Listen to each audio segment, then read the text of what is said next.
Welcome to Next in Tech, an S&P Global Market Intelligence podcast where the world of emerging tech lives. I'm your host, Eric Hanselman, Chief Analyst for Technology, Media, and Telecom at S&P Global Market Intelligence. And today, we're going to be talking about open source. I'm here at SUSECON in Berlin. And joining me is Thomas Giacomo, Chief Product Officer and also a member of the board member of the Cloud Native Computing Foundation. Welcome to the podcast. Thank you for having me. Great to have you here. We, of course, have been spending the last few days talking all things open source in so many different ways. But I wanted to dig into a little bit of really some of what's been going on in the open source world. There's been seemingly some back and forth in terms of what certainly I'd see as some of the original ideals for some of the vendors and providers who've been sort of in open source, sort of shifting back and forth. Maybe start off with a little bit of background in terms of some of the fundamentals about open source. Yeah, let's start with that. So open source started quite some time ago, and I mean at SUSECON, at SUSE specifically, it really started with Linux as one of probably the largest, biggest open source successful projects initially. There's many more to it now, so I would argue that open source is extremely successful today. All the innovation is coming from open source. The world is running on open source. So it's from a pure technology standpoint, we are there. People understand the value of collaboration, operability as well. So like you can easily integrate different open source technologies together. You can try things. You can give that in people's hands to play with that, provide feedback, or develop their own extensions to it. So it started with the fact that people wanted to have access to software and to do things with software. Then the open source licensing came as well to put some guidelines around that. What can we do with the software, with the code, get access to the code, redistribute the code and all of that. So all great things. Well, and I think in some ways, the success has been large enough that I think for many enterprises, just simply being able to keep up with the explosion of open source efforts, the pace of projects, the way in which they've expanded has become a challenge into and of itself. But then, of course, you've got folks who are actually providing management of these projects, some level of vetting of the capabilities.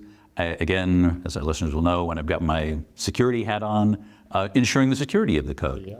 You've now got a set of options that help to actually give some definition to that and some assurances that the code is securely built, has long-term support in a lot of cases, and ways that you really make it, help it align to sort of what has been sort of the historic enterprise perspective, and hopefully maybe bring enterprises into a more agile and innovative mindset.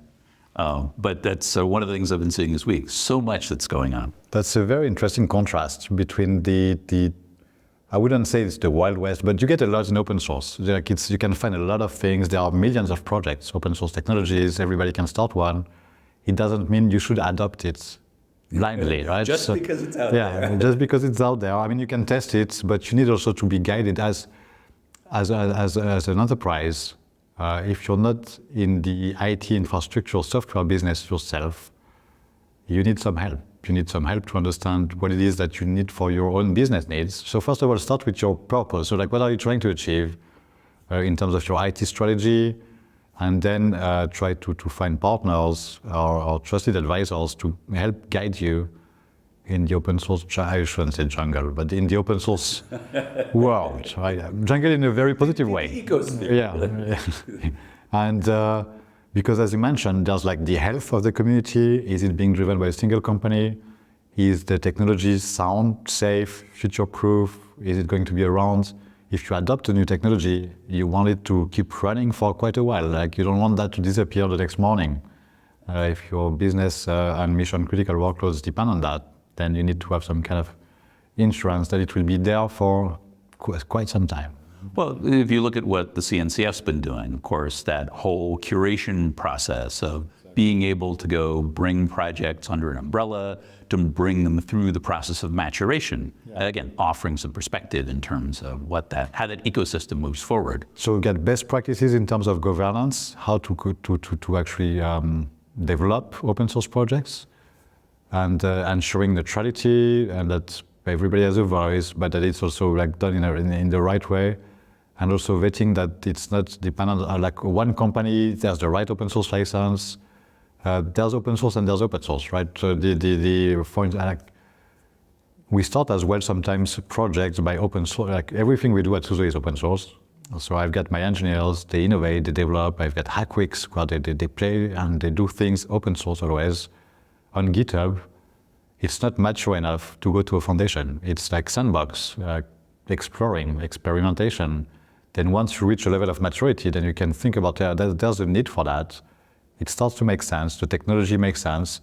Let's have that in a foundation like CNCF. And in CNCF, you have like 3 levels of project as well, like from sandbox to graduate with some specific criteria to move from one level to the other level. Because it's been, I mean, a lot of those learnings came from Linux as well. It's been around for like 30 years, 1991, I think it was started. So that's very important. And then that's still only open source projects. It's not products. So when you mention enterprise, what enterprise companies need, they need products. They don't need, I mean, they get the open source capabilities, all the innovation, all the technology. But realistically, but they're looking for something to win. Exactly. And that they can call somebody if something goes wrong. They can actually have the insurance that is going to be updated, secured. Like, I mean, you mentioned security, it's obviously it's key. We see that every day, and it doesn't come just by magic. So you still have that provider and partner and trusted advisor relationship that you need to work with someone to get the security you need on the open source components that make sense to you as well. Yeah. And it's not the jigsaw puzzle kind of capability. You want to be able to have something that you're assembling into a much larger whole. You were talking about legacy. I caught a conversation earlier that reminded me that Container Orchestrator, the primary container orchestrator, their Kubernetes, has just turned 10 years old, just last month. Okay. So this is something where we've got certainly communities that have become mature enough to be able to really carry these forward. But it really is that process of ensuring that all of the different pieces continue to work together, advance together. You touched on my favorite security piece, and the CNCF is now investing significantly in code quality and security testing. At OpenSSF, there are projects like that bring actually the security aspect front and center of open source. I mean, in the past, there were a lot of discussions about is open source more secure, less secure, and like all those type of discussions. And I would argue that today, it's better to see what you have in front of you, because then at least it's not security by being blind, right? So it's security by actually have your eyes open and see things. But you need to constantly take that into account, automate processes, build security from the entire chain, the supply chain, from zero, like, and it's a loop, it's not 0 to 10, but it's every step of the way, security needs to be baked in. Well, your point is, it's a loop. It is continuous. Exactly. Well, but I thought it was one of the open source principles. You have visibility, you have eyes on code, and the idea that many eyes can make defects shallow. That you've got lots of folks who are looking at it.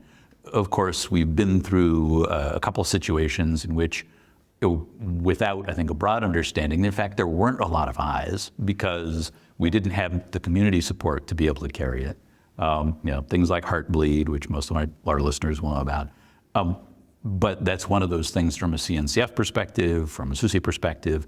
These are things that you actually now can have organized efforts to ensure that there are enough eyes, and that in fact that there are enough people doing code review that you can raise the level of security. There's a life cycle aspect to open source projects. So at the beginning, everybody's excited about a new open source project. After 10, 15, 20 years, if you're people might lose interest, or they move on, they change job, and then nobody's looking at it anymore except a couple of maintainers. And then that's where, for very critical components of the security stack, then you want to make sure that it's not depending on one person, because that becomes very risky and unfair to that person to begin with, because everybody's complaining about that. But so we need to step up. Foundation needs to step up, but also companies. At the end of the day, today open source is largely being developed by companies who have interests in the advancement, the use, and the combination of open source technologies together, including large cloud providers, including AI software, hardware vendors, including everybody, right? So we have to be grown-ups and come together and make sure that all those security critical projects are being taken care of, even if they are not sexy today. Well, it's one of those challenges that as projects mature, they're less exciting, but yet nonetheless critical. If they're the substrate on which most of a set of other capabilities rest, you've got to make sure that that's solid.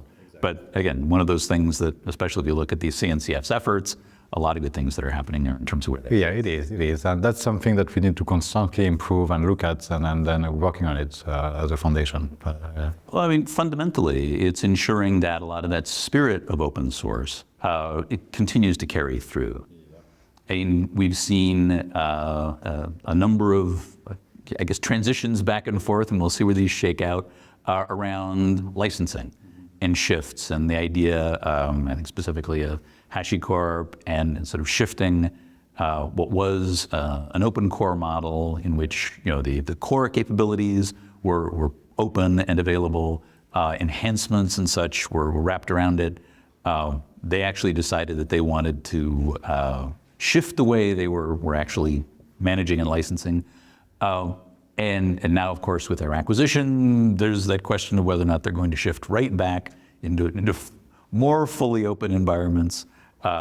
It's one of those things that we've discussed in previous episodes about sort of what that shift is and what it means. It can complicate things a little bit in terms of perceptions. It actually does. Now, so I'm not judging. Like every company, they have their business strategy, business model, or whatever. At SUSE, we are very lucky that actually, starting with Linux, the open source aspect of it is actually empowering us to do more than Linux. So we do cloud native, edge, AI, we have many solutions now, and we have the same model. It's pure open source, not open core, subscription based. And I think what we got right by introducing enterprise Linux was we are not relying, well, I mean, we take the upstream open source project, but we do a downstream product of it. It's the exact same source code, but it's two different animals. You don't manage a project like you manage a product, even if it's the same source code.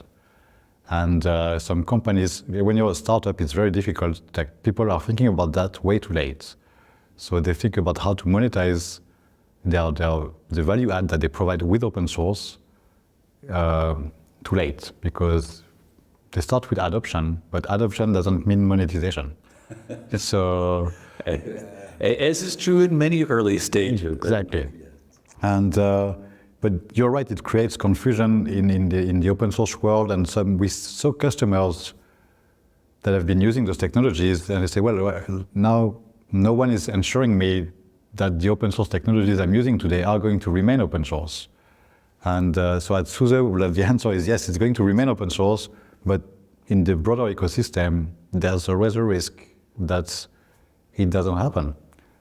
Well, we see changes in licensing terms even in commercial software, which we've seen a lot of. So. Yeah. Now, the beauty with open source is that as much as people should not fork things, you can always, if there's enough interest, if there's enough people willing to do something, if you're not happy with the direction of a technology, then take it and do it and contribute and work with. So we've done that with OpenELA, with Oracle and CIQ, for instance. In CNCF, OpenTofu is another example of that. Now, it's not good or bad, but it's an option. Exactly. If the community wants to take a different direction, if there's something about the way in which a project is headed, it's a great example of, hey, there were concerns about the licensing model, so they headed in a new direction. Because you cannot do that with closed source. So when you've got a closed source company, no names, but who was changing their license model as well, and their prices and all of that, then you don't have that choice to actually go your own way. You're even more stuck. So there's like some challenges, and I feel for especially HashiCorp and other companies, like I think that they should think about their monetization aspects much earlier than when it's. Again, early on in most companies, I've done enough the startups that you have what seems like a good idea. and that you get into market conditions that maybe change a little bit in terms of where it goes. But to your point, well, right? So like with AI now, it's about data, so not only the source code. So you need to think about all of that as well. The monetization of data. we managed to hold off our mean time to AI mention was actually pretty significant. All right, so Mean time to AI, I like that a lot. MPT AI. our listeners have heard this is one of those things that we tend to joke about, but it is, I think, certainly a very basic change. Whether or not it is fundamental, existential, I'll leave that up to greater debate. But it does also open up that world in terms of, or open up a whole set of new possibilities in terms of what you need for infrastructure, what has to be layered on top of that. One of those things that we see in a lot of our end user research and the voice of the enterprise data is that there are greater concerns about openness. I think because we've been through the transition to cloud, and I think the general idea about, wow, we've got cloud capabilities that we can easily access, and there are lots of different capabilities, and yet I think there was wasn't a full understanding about the extent to which you could build independencies and the way you were building applications in those environments. And so coming now to AI, I think there's been a little more cognizance of the fact that this is an environment where, especially when this is large volumes of what are the most valuable aspects of your business, the data about how it's operating, all of those capabilities, again, openness becomes that much more of a concern. Yeah, and then for, well, 2 or 3 main reasons. One is, like you said, with cloud, when people started to develop applications for certain clouds, the portability of that, you restrict yourself very quickly. And so that's the challenge, that like the more services you use from a cloud, the more you lock yourself on that cloud, which might be the right thing to do, right? But then you lose on the portability, and AI today is the same. So to me, the recommendation we were doing is that you should not lock yourself on one LLM, or because it's still moving very fast. There will be very context-based, specialized models as well. You want to add your own data to that in a secure, private way. So you should leave your options open for now, and really open, not like open AI, like open. Truly open, yeah. And that's why at SUSE we're having a solution to actually provide choice in the LLM that you use, secure the data as well, so that you can actually benefit from the outcome of that without compromising on where you're sending your data and what you're doing with your company confidential data as well. Because we see, even inside SUSE, I was talking to the CIO of SUSE, we had to limit the access of our employees to generally available AI applications, because we don't want them to have our meeting minutes, our company data, customer contract data going. Like most organizations are in that situation. Right, exactly, right. And that's a pity, because we could do a lot with those tools. So we want to use those tools in a secure way for an enterprise. It feels a bit like the open source, like benefiting from the open source technologies, benefiting from AI in an enterprise context. So we need to ensure security, privacy, control, and support. You've got to be able to have all of those aspects that you have the ability to control, so that you can actually leverage the real value, so that you don't have those constraints about what you're doing with data, where it's headed, all those capabilities in terms of where that happens to fit. If we think about where this direction is headed, it seems to be one of those things that there's, AI is giving even greater push to open approaches, not only to the models and capabilities, and great that we have a set of open models in at least a number of different avenues today. But to your point, we are in such an early stage in terms of both model capabilities. I think in many ways our understanding of the potential of AI, its applications and where we're headed, there's still so much further to go. Yeah, and as any company at SUSE, we see that from if you think about your function in a company, from a marketing standpoint, what marketing can benefit from, or legal, or I'm the CTO, so I have engineers, and I'm doing a copilot pilot, right? So, and SUSE is very specific because we develop open source products, distributions. Actually, we stitch or we package a lot. We don't develop that much. We develop upstream, but our products, like when we ship SUSE Linux, we develop 5 to 10% of the Linux kernel. We are very proud of that, but that means that there's still 90% we don't develop. So it's a very different use case than if you're developing an application. What is the benefits and how can you use GenAI for development in that context? What does it mean to the open source license of the code that you generate with So there are very interesting topics from an engineering standpoint, use of AI. At CNCF, we're working on that as well. The same, I mean, the foundations, they have to also have a position on that. Can we use GenAI? What's the provenance of code that gets generated? That raises a whole set of questions. More importantly, what are you training on? And what about the licenses? Okay. Are you respecting the open source licenses when you do the training? And then, can you push what's being generated without a human? Like, at this stage, you need a human to press the button. Like, you need someone who is going to review what's being generated, and then you could see that like almost completion on steroids. And then that's kind of okay. But seem to have at least enough cautionary outcomes in terms of code quality of what's being generated. Certainly something at least for the near term. Who knows? Maybe we'll get model confidence down the road enough to be able to do more with that. Right. But and I think you mentioned that. So like it's the use cases are still unclear. Like people are still finding what they can do with the technology. So the technology is moving very fast. The use cases. So everything is there's a lot of moving pieces. And again, you need to I think you need to explore as a company the benefits you can get for your own business based on your processes and what type of industry you're in. And then once you have your use case, then you should look at the technology stack that could actually implement your use case, and not the other way around. So, as a technologist, I shouldn't say that, but use case comes first, right? And yeah. Wow, but again, in something where you're trying to innovate and really get outside of traditional thinking, being able to get out and play, and again, a great environment in which open source gives you the tools to be able to do that by minimizing risk. You explore and exactly. Oh, well, this has been great. I appreciate all the insights. It's been great to be back here at SUSECON, and thanks for being on the podcast. Thank you for joining us at SUSECON, and it was a pleasure having that discussion with you. Well, thank you. And that is it for this episode of Next in Tech. Thanks for staying with us. And thanks to our production team, including Sophie Carr, Gary Sussman, and Kate Asplund on the marketing and events teams, and our agency partner, the 199. Please keep in mind that statements made by persons who are not S&P Global Market Intelligence employees represent their own views and are not necessarily the views of S&P Global Market Intelligence. I hope you'll join us for our next episode, where we're going to be dipping back into the metaverse. Join us then, because there's always something next in tech.